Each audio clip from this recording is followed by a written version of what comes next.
लेकिन यदि निर्दोष लोग मारे गए तो आपके खिलाफ शिकायत अवश्य बढ़ेगी। आपको क्या लगता है कि हमास में गुस्सा या इन लोगों या गाजा के लोगों में प्रतिशोध की भावना वास्तव में कभी समाप्त हो पाएगी? हमास ने यह युद्ध शुरू किया, ये अच्छी तरह जानते हुए कि इससे उनके देश पर क्या असर पड़ेगा। युद्ध शुरू करना कोई आसान फैसला नहीं होता और निर्दोष नागरिकों का बेरहमी से कत्लेआम करना, बलात्कार, हत्या, कुत्तों और जानवरों को गोली मारना, यही सब हमास ने 7 अक्टूबर को किया था। हम जानते हैं कि इजराइल के पास बहुत अच्छी तकनीक है, विज्ञान और तकनीक। तो बात यह है कि ऐसा कैसे संभव है कि आईडीएफ अपने बंधकों को गाजा से वापस नहीं ला सका? आईडीएफ नागरिकों पर हमला करना चाहती है, ऐसा कहना पूरी तरह से गलत होगा। गाजा में सुरंगों का एक पूरा शहर है और यह कोई आसान काम नहीं है। हमास ने चालाकी से खुद को ऐसे इलाकों में घेर रखा है जहां वे जानते हैं कि हम हमला नहीं करेंगे, और यही वजह है कि युद्ध लंबा खींच रहा है। अगर वे बंधकों को छोड़ देते, अगर वे आत्मसमर्पण कर देते, तो युद्ध खत्म हो जाता। तो मैम, आपके इस प्रस्तुतिकरण के लिए धन्यवाद। मेरा सवाल है, आपको क्या लगता है कि हमास का वास्तव में अंत कैसे होगा? मुझे कैसा लगता है? हमास का सफाया हो जाएगा या उसका अंत हो जाएगा? मेरा अगला सवाल यह है कि वास्तव में जब आप आंख के बदले आंख की नीति अपनाते हैं, जो उन्होंने आपके साथ किया, आप वही उन्हें वापस कर रहे हैं। आप बस अपने बंधकों की तलाश कर रहे हैं। खोज कर या भाग कर या अपने बंधकों को वापस लाकर उन्होंने अपने ही लोगों को खो दिया। या तो वे या तो उनके बच्चे या घर की महिला हो सकती हैं। लेकिन यदि निर्दोष लोग मारे गए तो आपके खिलाफ शिकायत अवश्य बढ़ेगी। तो आपको क्या लगता है कि हमास में गुस्सा या इन लोगों या गाजा के लोगों में प्रतिशोध की भावना वास्तव में कभी समाप्त हो पाएगी? आप क्या महसूस करते हैं? सबसे पहले मुझे लगता है कि युद्ध बहुत कठिन और दुखद होता है और युद्ध में मारे गए हर नागरिक का शोक मनाया जाना चाहिए।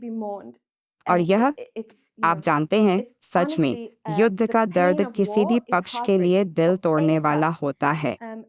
लेकिन जैसा कि आपने कहा, इजराइल ने यह युद्ध शुरू नहीं किया था। हमास ने यह युद्ध शुरू किया, ये अच्छी तरह जानते हुए कि इससे उनके देश पर क्या असर पड़ेगा। युद्ध शुरू करना कोई आसान फैसला नहीं होता और निर्दोष नागरिकों का बेरहमी से कत्लेआम करना, बलात्कार, हत्या, कुत्तों और जानवरों को गोली मारना, यही सब हमास ने 7 अक्टूबर को किया था। और बंधक बनाना, यह हमास की रणनीति का हिस्सा है जो युद्ध को लंबा कर रही है, क्योंकि यह हमारी सेनाओं के संचालन की सीमाएं तय कर रही है। और आप जानते हैं, हम नागरिकों को नुकसान से बचाने के लिए कई कदम उठाते हैं। हम लोगों को निकालते हैं और नागरिकों से दूरी बनाने की अपील करते हैं। हमने पर्चे, एसएमएस और पत्ते भेजे। हम नहीं चाहते कि नागरिकों को कोई नुकसान पहुंचे। असल में हमास नागरिकों को खतरे में डालना चाहता है और यही इस युद्ध की मुख्य समस्या है। हम हमास से लड़ने की कोशिश कर रहे हैं। हम उनकी सत्ता, उनका गजा के लोगों पर नियंत्रण खत्म करने की कोशिश कर रहे हैं, और अंत में गजा के लोग ही हैं जो इसका खामियाजा भुगतते हैं। और मुझे लगता है कि गजा के भविष्य को उज्जवल बनाने का एकमात्र तरीका यही है कि हमास को खत्म किया जाए और उनके अपने लोगों पर से उनका नियंत्रण और पकड़ हटाई जाए, ताकि उन्हें आज़ाद किया जा सके। और जब तक हमास हमारे बंधकों को पकड़े रख सकता है, इजरायलियों को डराता है और रॉकेट दागता है, जो वे इन हफ्तों तक भी कर रहे हैं, तब तक यह युद्ध चलता रहेगा। अगर वे आत्मसमर्पण कर दें, अपने हथियार डाल दें और हमारे बंधकों को लौटा दें, तो युद्ध समाप्त हो जाएगा। और यही सबसे दर्दनाक बात है कि यह सब खत्म क्यों नहीं हो रहा है। वे बंधकों को क्यों नहीं लौटा सकते, अपने हथियार क्यों नहीं डाल सकते और कह सकते, ठीक है, युद्ध खत्म, और इससे उनके लोगों को ही फायदा होगा। और यही इस युद्ध की त्रासदी है। हमने मीडिया में देखा है कि एक इजरायली के बदले आपने युद्ध विराम के दौरान लगभग 64, करीब 62 फिलिस्तीनियों को गाजा वापस भेजा है। क्या यह सही आंकड़ा है? कृपया एक बार फिर कहिए। युद्ध विराम के समय, जब गाजा और इजराइल के बीच युद्ध विराम हुआ था, हाँ, आपने एक इजरायली के बदले उन्हें 62 फिलिस्तीनी वापस देने की पेशकश की थी। क्या यह सही आंकड़ा है?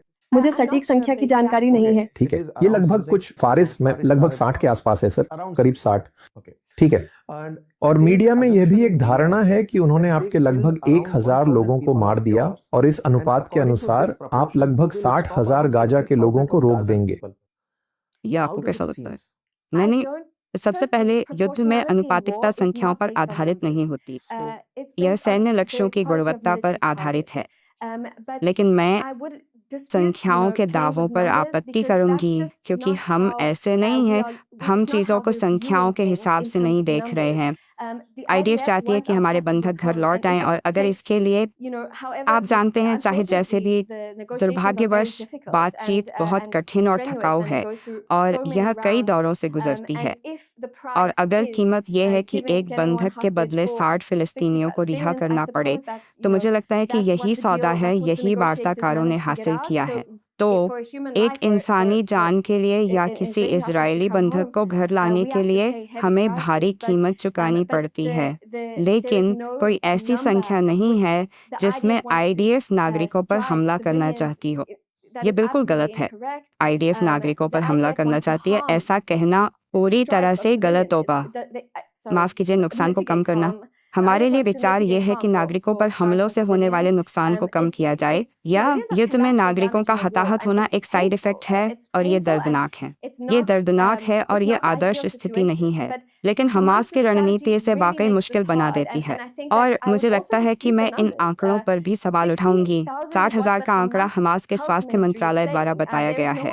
इन तथ्यों की कोई पुष्टि नहीं कर रहा है। हमास इस युद्ध में एक सक्रिय पक्ष है, वे पुष्टि नहीं कर रहे हैं, कोई भी उनके आंकड़ों की पुष्टि नहीं कर रहा है और दुर्भाग्यवश इजराइल के पास दुश्मन पक्ष की मौतों की गिनती करने का कोई तरीका नहीं है।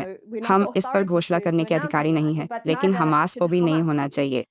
और यह तथ्य कि ये आंकड़े गाजा से बिना किसी पुष्टि या जांच के आ रहे हैं, ये चिंताजनक है और या इसे सतही रूप में नहीं लेना चाहिए क्योंकि हमने कई बार देखा है कि ये आंकड़े फर्जी निकले हैं, वे सही नहीं थे।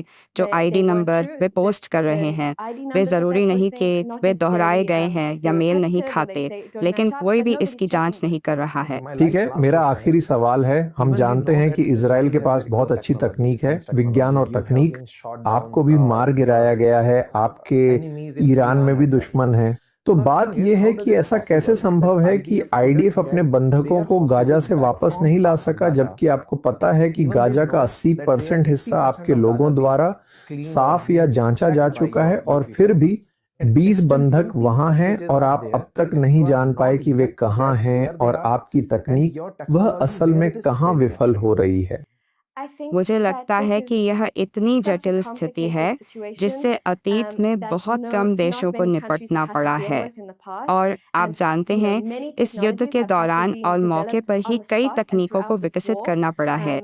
गाजा में बहुत सारी सुरंगें हैं, गाजा में सुरंगों का एक पूरा शहर है और यह कोई आसान काम नहीं है, लेकिन हमारी तकनीक ने इस युद्ध के दौरान खुद को साबित किया है। लेकिन आप सही कह रहे हैं, जहां तक बंधकों की बात है, हमास ने चालाकी से खुद को ऐसे इलाकों में घेर रखा है जहां वे जानते हैं कि हम हमला नहीं करेंगे और यही वजह है कि युद्ध लंबा खींच रहा है। अगर वे बंधकों को छोड़ देते, अगर वे आत्मसमर्पण कर देते तो युद्ध खत्म हो जाता। और शायद अभी भी कुछ तकनीकें हैं, मुझे नहीं पता, लेकिन लड़ाई तब तक खत्म नहीं होगी जब तक बंधक वापस नहीं आ जाते।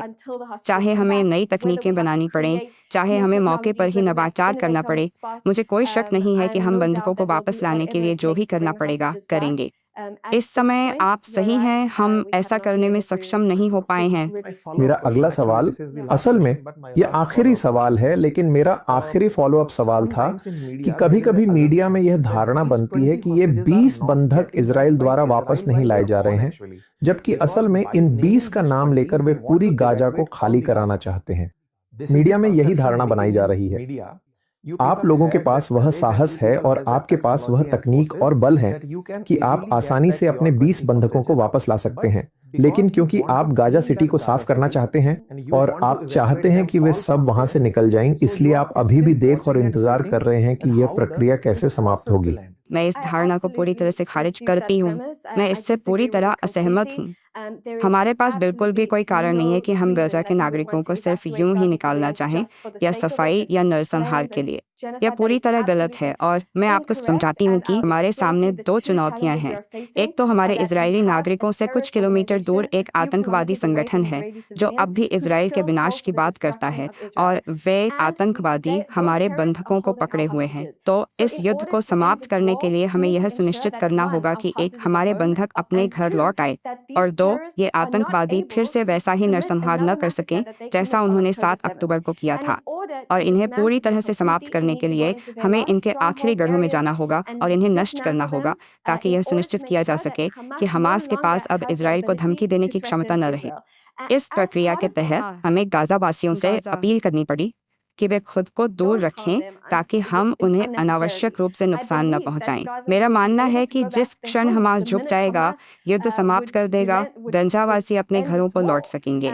और मेरी आशा है कि लक्ष्य ये होगा कि जैसे ही हमास को समाप्त कर दिया जाए और बंधक अपने घर लौट आएं, तो चीज़ें फिर से शुरू हो सकें, गजावासी अपनी ज़िंदगी में वापस लौट सकें और चीज़ें फिर से शुरू हो सकें, चाहे वह नई प्रशासन के तहत हो या जैसा भी राजनीतिक नेतृत्व तय करे। ये कहना आईडीएफ का काम नहीं है, लेकिन यहाँ 2 मुख्य लक्ष्य हैं और जब तक हमें यह यकीन नहीं हो जाता कि इजराइल फिर से किसी नरसंहार का निशाना नहीं बन सकता, तब तक हम रुकेंगे नहीं।